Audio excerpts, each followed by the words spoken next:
నగుమోము కనలేని నా జాలి తెలిసి. పరమాత్ముడు ఎంతటి భక్త సులభుడంటే, పరమాత్మ కావాల్సింది ధన కనక వస్తువాహనాలు కాదు, మణిమాణిక్యాలు కాదు. గీతలో 11వ అధ్యాయంలో విశ్వరూప సందర్శన యోగంలో 54వ శ్లోకంలో పరమాత్మ ఏమి చేస్తే నువ్వురా నా నిజమైన భక్తుడివి అని అంటాడో, అర్జునుడి ప్రార్థన మేరకి పరమాత్మ చెప్తాడు, భక్త్యా తు అనన్యయా శక్యః అహమేవం విదోర్జున జ్ఞాతుం ద్రష్టుంచ తత్వేన ప్రవేష్టుంచ పరంతప.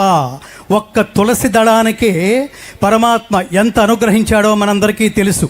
కాబట్టి రత్న ఖచ్చిత కిరీటాలు పరమాత్మకి సమర్పిస్తేనో, కోట్లాది రూపాయలు పరమాత్మకి సమర్పిస్తేనో, బంగారాలు పరమాత్మకి సమర్పిస్తేనో పరమాత్మ ఆశీస్సులు మనకి లభ్యం కావు మిత్రులారా.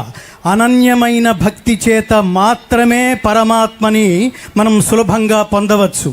ఇలాంటి విశ్వరూపాన్ని గ్రహించడానికి, యథార్థంగా చేరుకోవడానికి, అర్థం చేసుకోవడానికి అనన్యమైన భక్తి చేత మాత్రమే సాధ్యమంటాడు.